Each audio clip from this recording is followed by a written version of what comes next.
Hello, welcome back to ladies planet. ഇന്ന് നമ്മൾ ചെയ്യുന്നത് നേന്ത്രപ്പഴം കൊണ്ട് വളരെ എളുപ്പത്തിൽ ചെയ്തെടുക്കാൻ പറ്റുന്ന ഒരു ഈവനിങ് സ്നാക്കാണ് കേട്ടോ. നമുക്ക് എങ്ങനെയാണ് ഇത് ഉണ്ടാക്കുന്നതെന്നുള്ളത് നോക്കാം.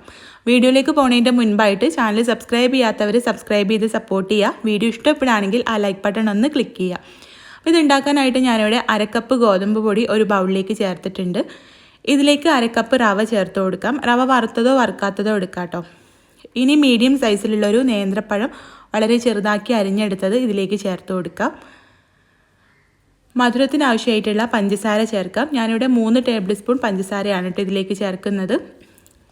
പിന്നെ ഒരു 1/2 ടീസ്പൂൺ കറുത്ത എള്ള് ചേർക്കുന്നുണ്ട്. തികച്ചും ഓപ്ഷണലാണ്, വേണമെങ്കിൽ ചേർത്ത് കൊടുക്കാം.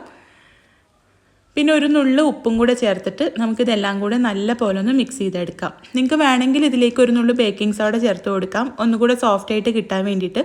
അല്ലെങ്കിൽ ഒരു മുട്ട പൊട്ടിച്ച് ചേർത്ത് കൊടുക്കാം കേട്ടോ. ഇനി ഇതിലേക്ക് കുറേശ്ശെ വെള്ളം ചേർത്തിട്ട് നമുക്കിതൊന്ന് മിക്സ് ചെയ്തെടുക്കാം. ഇതിൻ്റെ കൺസിസ്റ്റൻസി എന്ന് പറയുന്നത് നമുക്കിത് എണ്ണയിലേക്ക് കോരിയിട്ട് ഫ്രൈ ചെയ്യാനുള്ളതാണ് കേട്ടോ. അപ്പോൾ ആ ഒരു പരുവത്തിൽ റെഡിയാക്കി എടുക്കാം. എന്നിട്ട് ഒരു അരമണിക്കൂർ റെസ്റ്റ് ചെയ്യാൻ വെക്കാം.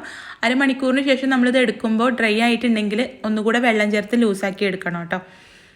ഇനി ഞാനിത് ഉണ്ണിയപ്പച്ചട്ടിയിലാണ് റെഡിയാക്കുന്നത്.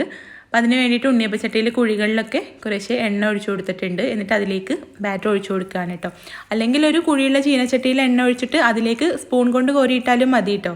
ഉണ്ണിയപ്പച്ചട്ടിയിൽ തന്നെ ചെയ്യണമെന്ന് നിർബന്ധമൊന്നുമില്ല. ഇനി നമുക്കിത് തിരിച്ചും മറിച്ചുവിട്ട് നല്ല പോലെ ഒന്ന് ഫ്രൈ ചെയ്തെടുക്കാം. ഉൾഭാഗമൊക്കെ നല്ല പോലെ വെന്ത് കിട്ടണമെങ്കിൽ ലോ ഫ്ലെയിമിൽ തന്നെ വെക്കണം കേട്ടോ.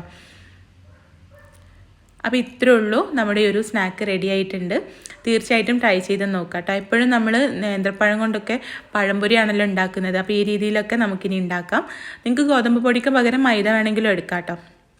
ട്രൈ ചെയ്ത് നോക്കുന്ന സമയത്ത് ഫീഡ്ബാക്ക് അറിയിക്കാനും വീഡിയോ ഇഷ്ടമായിട്ടുണ്ടെങ്കിൽ ലൈക്ക് ചെയ്യാനും ഷെയർ ചെയ്യാനും കൂടെ മറക്കരുത്. അപ്പോൾ നമുക്ക് അടുത്ത നല്ലൊരു വീഡിയോ ആയിട്ട് കാണാം. താങ്ക്